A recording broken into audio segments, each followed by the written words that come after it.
Assalamualaikum warahmatullahi wabarakatuh. Bertemu kita dalam Fin 544 Advanced Corporate Finance. So saya akan sambung apa yang Cik Rustam telah ajar sebelum ni. So saya ambil alih chapter 5 until end lah. Okay, so hari ni kita nak masuk, kita straightforward terus kepada chapter 5, which is cash flow determination. So dia ada beberapa siri So yang ni bahagian pertama dululah. Okay, so untuk bahagian yang pertama ni kita akan discuss berkenaan dengan depreciation. So cash flow ni dia banyak penyebab kepada cash flow. Cash flow ni adalah pergerakan duit dalam syarikat. So ada dia inflow, ada outflow. So apakah yang menentukan inflow outflow ni? So ada one thing yang memberi kesan yang agak critical juga, which is depreciation. So depreciation ni memainkan kesan yang agak critical lah. Okay, so this one is definition dulu. So definition untuk depreciation, kat sini dicakap depreciation is an accounting method of allocating the cost of a tangible or physical asset over its useful life or life expectancy. Alright, so depreciation ni kalau dalam bahasa Melayu kita panggil sebagai susut nilai lah. Okay, susut nilai yang mana dia akan menyebabkan nilai aset tersebut akan berkurang sepanjang tempoh hayat dia lah bersama dengan syarikat. Alright, so satu key point yang agak utama depreciation ni akan dikenakan kepada tangible ataupun physical asset sahaja. So untuk intangible asset, for example macam goodwill, kita ada brand recognition, kita ada intellectual property. So yang tu adalah intangible asset. So intangible asset tidak akan dikenakan depreciation lah, sebabnya dia bukan physical, dia tak nampak asset tersebut. Right. So yang tu berkenaan dengan goodwill. Goodwill ni salah satu intangible asset. So yang ni kita akan discuss dengan lebih detail dalam chapter merger and acquisition lah. Okay, so depreciation ni adalah susut nilai. Kenapa? Sebab aset ni dia makin lama makin berkurang nilai dia.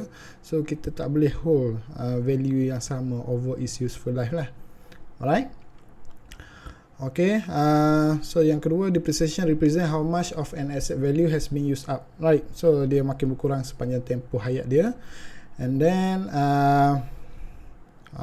so depreciation asset helps companies earn revenue from an asset while expensing a portion of its cost each year the asset is in use. So asset ni penting sebabnya asset ni adalah komponen utama untuk kita menjana kita punya sales ataupun revenue. So kalau tanpa asset, for example kalau kilang tu tak ada mesin-mesin apa semua, memang kita tak boleh buat sale lah kan.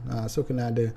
So dalam masa yang sama, walaupun dia generate revenue, dalam masa yang sama dia ada expenses berkenaan dengan tu. So dia akan effect profit secara keseluruhannya. Okay, itu maksud depreciation. Okay, so nak susut nilai ni, untuk susut nilai ni dia ada 3 metod yang utama. Sebenarnya ada banyak lagi. So 3 metod ni yang biasa dibincangkan lah dalam subjek-subjek lain. Okay, so yang pertama kita ada straight line method, yang kedua sum of the year digit method. Okay, and then yang ketiga kita ada double declining balance method. Okay, so SLM ataupun straight line method adalah yang paling easy lah, yang paling easy, yang mana dia punya depreciation tu sama every year. Right, sama every year. Kalau tahun ni dia depreciate sebanyak 10,000, maknanya tahun depan pun sama 10,000 juga. Dia maknanya sepanjang tempoh hayat dia bersama dengan syarikat, dia punya depreciation tu sama every year. Sama every year. Manakala yang dua tu kita panggil sebagai apa ni, dia panggil accelerated punya depreciation. Accelerated punya depreciation. Untuk SYDM dengan DDBM tu lah, method kedua dengan method ketiga tu. So yang ni dia punya depreciation dia tak sama every year, tapi dia makin meningkat. So for example kalau tahun ni depreciate sebanyak 5,000, tahun depan dia akan meningkat. So jadi contohnya 7,000, tahun depan satu lagi meningkat lagi jadi 9,000. So yang meningkat-meningkat ni kita panggil sebagai accelerated punya depreciation. Accelerated punya depreciation. Okay. Okey, seterusnya okey, so untuk kita punya topik, kita hanya berbincang berkenaan dengan SLM sahaja, straight line method saja yang paling common, right, yang paling common straight line method. Okey, so under straight line method, under straight line method, kita kena kira lah dia punya depreciation how much every year, dan macam-macam lagi lah. So ada beberapa key point yang kita kena calculate. Okay, so annual depreciation ni, maknanya depreciation secara tahunan lah, berapa nilai depreciation setahunan. Tapi yang ni untuk straight line method sahaja ya. Untuk SYDM dengan DDBM, calculation dia berbeza lah. Okay, so annual depreciation adalah COA minus salvage value divided by useful life lah, ataupun N. Alright. So COA ni maksud dia original cost untuk aset tersebut. Maknanya kalau kita nak beli aset ni, bukan setakat kita bayar harga dia sahaja, tapi kita kena bayar benda-benda lain lagi. For example, bila kita beli sesuatu aset, kita kena transport, right, daripada tempat yang kita beli tu kepada kita punya kilang. So cost transportation pun akan absorb sekali dalam COA. Apa lagi? Installation cost, cost pemasangan, right, cost pemasangan pun akan masuk dalam COA. And then mungkin kita kena modify sikit, so kita panggil sebagai modification cost. Okay, dan kos-kos yang lain lah yang berkait dengan mesin tersebut, tapi syaratnya mesti one off. One off ni maknanya sekali bayar tu je. Transportation, modification, sekali je kita bayar. Kita tak adalah bayar every year, nak takkan tiap-tiap tahun nak angkut mesin tu kan. So tak ada, mesin tu kita angkut sekali je daripada syarikat kita beli kepada syarikat kita tu, sekali je transport. So syarat dia untuk masuk dalam COA mestilah one off punya payment. One off. For example, contoh, bila kita beli mesin yang baru, kadang-kadang kita kena hantar staff kita training untuk menggunakan mesin tersebut, right? So untuk training staff tersebut, dia ada cost. Cost untuk training staff tersebut, kita tak consider dia sebagai one off. Yang mana mungkin kita kena bayar banyak kali training tersebut. Contoh macam kita dah hantar staff kita training, tiba-tiba staff tersebut berhenti kerja ataupun dibuang kerja, kan? So maknanya kita kena hantar staff yang baru untuk train supaya dia dapat guna mesin tersebut. So maknanya dia bukan one off, banyak kali berlaku. So bila dia bukan one off, so dia tak layak untuk berada bersama dengan yang lain lah dalam COA. Alright? So COA ni harga beli campur dengan kos-kos yang berkaitan, dengan syarat dia one off. Right? Okay. And then dia tolak dengan SV, which is salvage value. Salvage value ni nilai yang kita anggarkan bila kita dah habis pakai mesin tersebut, kita dapat jual dengan harga berapa. So biasanya bila kita beli mesin tersebut, kita ada anggaran berapa lama kita nak guna mesin tersebut. For example, kita nak guna selama 10 tahun. Maknanya by the end of year 10 tu, kita kena buat anggaran lah, kita dapat jual dengan harga berapa. So yang anggaran tu kita panggil sebagai salvage value. And then divided by N. N adalah useful life, 10 tahun tadilah. Okay, so itu so bila kita calculate, for example COA tu kita dapat 120,000, right, 120,000. So tolak dengan salvage value, katakanlah 20,000. So COA minus salvage value 120,000 minus 20,000, so you get 100,000, and then divided by useful life dia, for example 10 years. So 100,000 divided by 10 years, maknanya dia punya depreciation every year adalah sebanyak 10,000 ringgit. Year first 10,000, second year 10,000, third year, and so on sampai tahun yang ke-10 lah. Alright, so dia punya depreciation adalah sama every year. Okay, itu adalah annual depreciation. Okay, next apa yang kita perlu tahu untuk calculate adalah accumulated depreciation. Okay, accumulated depreciation ni adalah depreciation yang terkumpul lah, yang terkumpul. For example, kalau kita nak tahu, accumulated depreciation for tahun yang ketiga. So tadi kita dah calculate annual depreciation 10,000 setiap tahun, right? So maknanya tahun pertama kena 10,000, tahun kedua kena 10,000, and then tahun ketiga kena 10,000. So kalau kita accumulated sepanjang 3 tahun tu, maknanya dia terkumpul sebanyak 30,000 accumulated depreciation. Alright? Okay. So accumulated depreciation ni dia berbeza every year lah. So tahun ni 10,000, tahun depan 20,000, tahun depan satu lagi 30,000 dan sampailah 100,000 tahun yang ke 10. Alright, and then last kali yang kita perlu tahu adalah book value. Book value ni semua orang dah tahu adalah nilai semasa aset tersebut. Maknanya kalau kita beli aset tersebut dah pakai selama 3 tahun, so pada tahun yang ketiga tu berapa dia punya book value. Right, berapa book value untuk mesin tersebut. Okay, kita pakai example yang sama. So rumus untuk book value adalah COA minus accumulated depreciation. So COA tadi kita beli tadi dengan harga berapa? 120,000, right? Campur dengan kos-kos yang lain tu 120,000. And then tolak accumulated depreciation. So contohnya pada tahun yang ketiga tadi kita calculate dapat 30,000, right? Sebab dia 10,000 every year. So 3 tahun 30,000. So book value dia adalah 120,000 tolak dengan 30,000. So maknanya book value pada tahun yang ketiga adalah sebanyak RM90,000. Right. So RM90,000 tu adalah nilai semasa aset tersebut. Okey. Ni nota tambahan kita ada dua tadi kan, annual depreciation dengan accumulated depreciation. So untuk annual depreciation biasanya akan ada dalam kita punya income statement lah. Dalam income statement kalau you ingat, first kali sales tolak cost of goods sold dapat gross profit. Bila dah dapat gross profit, kita akan tolak expenses, and then kita kena tolak bersama dengan depreciation. So depreciation dalam income statement tu kita akan ambil nilai annual depreciation. Right, dalam income statement ingat dia annual depreciation and then lepas tolak annual depreciation tu baru dapat EBIT, right, earning before interest tax. So kena bayar interest, ni kena bayar cukai. Okey, manakala untuk accumulated depreciation ni dia akan appear dalam kita punya balance sheet. Dalam balance sheet kalau you perasan dalam bahagian fixed asset, right? Dalam fixed asset dia akan ada. Kadang-kadang kalau yang reality dia tak ada mention accumulated depreciation ni sebab dia ada note dalam dia punya balance sheet. So you kena refer note dia balik kan, muka surat lain-lain dalam annual report. So accumulated depreciation ni dia akan untuk dia penting untuk calculate net fixed asset lah. Alright, you punya fixed asset tolak dengan accumulated depreciation, and then by the end dalam balance sheet tu you akan dapat net fixed asset. Net tu maksud dia yang sudah ditolak dengan accumulated depreciation. Alright, okay. So itu adalah calculation lah under straight line method saja. Untuk SYDM dengan DDBM tadi, method yang tu tadi, so yang tu kita tak cover lah dalam kita punya syllabus. So straight line method sahaja.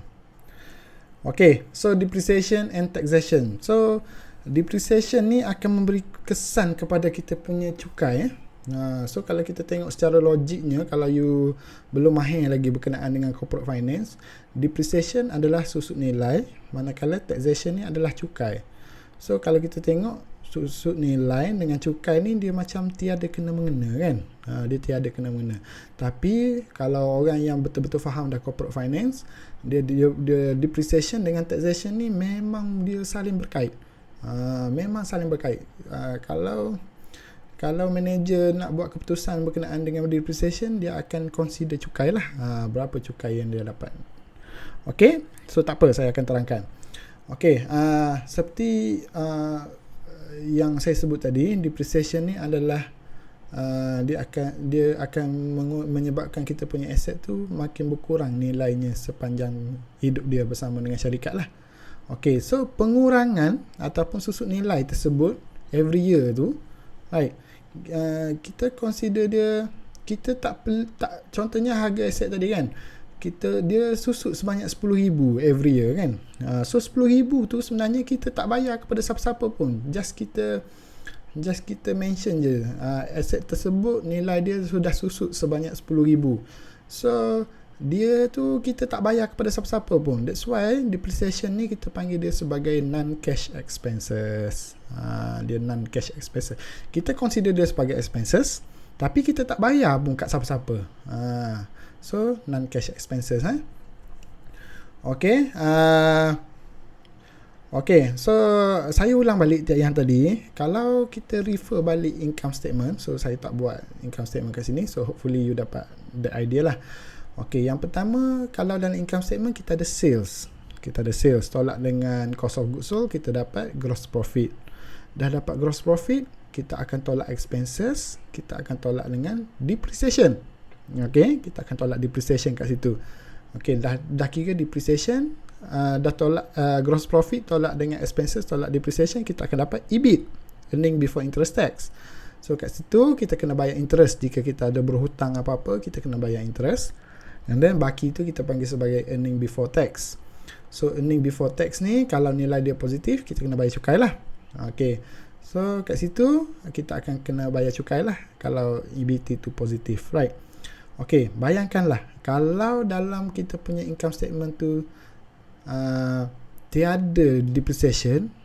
Kalau kita bayangkan dalam kita punya income statement tu tiada depreciation, dia akan menyebabkan kita punya EBIT akan makin membesar, betul tak? Tadi macam sales, tolak cost of goods sold, dapat gross profit, tolak expenses, terus dapat EBIT. Contoh, tak ada depreciation. So kalau tak ada depreciation, dia akan menyebabkan kita punya EBIT akan makin besar, right? Bila EBIT jadi besar, automatically EBT pun akan jadi besar, sebab interest ni biasanya dia fix, dia tak berubah, fix. Okay, so bila EBT besar, earning before tax besar, so jumlah cukai yang kita bayar akan jadi lebih besar. Jumlah cukai yang kita kena bayar akan jadi lebih besar kalau tiada depreciation. Tapi dengan adanya depreciation, dia akan menyebabkan EBIT kita semakin mengecil sedikit, and then EBT pun akan mengecil. So jumlah cukai yang perlu dibayar pun mengecil, right? Walhal apa yang kita tahu sebenarnya, depreciation ni adalah non cash expenses, kita tak bayar kepada siapa-siapa pun. Tapi dengan adanya depreciation ni, kita akan dapat pengurangan cukai. Okay, hopefully boleh faham. Okay, so pengurangan cukai tersebut hasil daripada advantage of depreciation tu, we call it as tax shield, pelindungan cukai. So dengan adanya depreciation, kita dapat tax shield. Okay, boleh faham hopefully boleh faham. Okay, cakap berkenaan dengan cukai ni kan, tadi kita dah tengok efek depreciation kepada cukai. So depreciation ni plays an important role lah to deduct our tax. Okay, cukai ni pula dia terbahagi kepada dua komponen. Cukai ni kita dalam syarikat ni kita ada dua sebab kita kena bayar cukai. Yang pertama, cukai kita kena bayar sebabnya kita dapat keuntungan daripada operasi ataupun hasil daripada perniagaan kita lah. For example, kalau syarikat kita jual selipar Jepun, right, kita produce selipar Jepun and then jual selipar Jepun tersebut and then dapat EBT tu positif, so kita kena bayar cukai, right? As long as kita buat profit hasil daripada perniagaan kita kena bayar cukai. Yang tu memang wajib lah. Pergilah negara mana-mana sekalipun dalam dunia ni, kalau you buat profit, you kena bayar cukai. Itu adalah kewajipan syarikat. Tapi jika EBT you tu negatif ataupun kosong, so yang tu company tidak perlu bayar cukai. Ingat tidak perlu bayar cukai. Okay, okay, itu komponen yang pertama, cukai, sumber cukai yang pertama lah. Sumber cukai yang pertama you kena tahu. Okay, sumber cukai yang kedua adalah cukai hasil daripada penjualan aset syarikat. So kalau you ada aset yang you nak jual, for example ada mesin yang you tak pakai, so you nak jual, so penjualan aset tersebut akan consider tax juga. Kita kena consider tax juga. Okay, dia senang je. As long as you jual aset tersebut lebih besar daripada dia punya book value, for example book value tahun yang ketiga untuk aset yang kita bincang tadi RM90,000 kan. Pada tahun yang ketiga you rasa you nak jual aset tersebut. Okay, book value RM90,000 pada masa tu, tapi you decide nak jual dengan harga RM100,000, sedangkan dia punya book value tu RM90,000 saja. So kat situ kita dapat kesan kita ada profit sedikit sebab kita jual lebih mahal daripada book value. So profit tu sebanyak 10,000 tadi akan dikenakan cukai. So maknanya kalau you jual aset, you buat keuntungan, you kena bayar cukai juga, right? Manakala jika you jual aset tersebut lebih murah daripada dia punya book value, lebih murah daripada book value, for example book value pada tahun yang ketiga tadi RM90,000, tiba-tiba you pergi jual dengan harga RM70,000 sahaja. Right, so you rugi sebanyak 20,000. So kerugian 20,000 tersebut akan menyebabkan you dapat tax shield, akan dapat pengurangan cukai. Alright, you will enjoy tax shield if you sell the asset less than their book value. Okay, so ada satu lagi remedy berkenaan dengan penjualan aset ni. Katakanlah tadi kita beli aset tersebut dengan harga 120,000 kan, dia punya COA kan, tapi tiba-tiba you decide nak jual aset tersebut lebih mahal daripada COA, cost of asset tersebut. Maknanya you beli 120,000, dah pakai mesin tersebut selama 3 tahun, tiba-tiba you pergi jual dengan harga 150,000. Melangkaui dia punya COA, dah lah pakai selama 3 tahun. So yang ni cukai lebih banyak you kena bayar. And then additional daripada COA tu, which is 150,000 tolak 120,000, 30,000 additional tu, yang tu akan dikenakan cukai khas, kita panggil sebagai capital gains tax. Cukai lebihan capital lah. You jual lebih mahal daripada capital yang asal. Okay. So total tax liabilities adalah hasil gabungan daripada dua komponen tadi, cukai daripada operasi, operational punya tax, and then satu lagi cukai daripada penjualan aset, sale of asset. So combine dua ni, kita panggil dia sebagai total tax liability lah, jumlah cukai yang perlu dibayar oleh syarikat. Okay, so cukai ni senang je, dia depends on profit. Kalau you buat lagi banyak profit, lagi banyak cukai yang you perlu bayar. Kalau lagi less you buat profit ataupun you rugi, kadang-kadang kita tak perlu bayar cukai. Okay, so itu saja daripada saya untuk chapter yang ni. So hopefully boleh faham berkenaan dengan depreciation and taxation. So apa-apa masalah boleh contact saya ya. Okay, wabillahi taufiq wal hidayah. Assalamualaikum warahmatullahi taala wabarakatuh.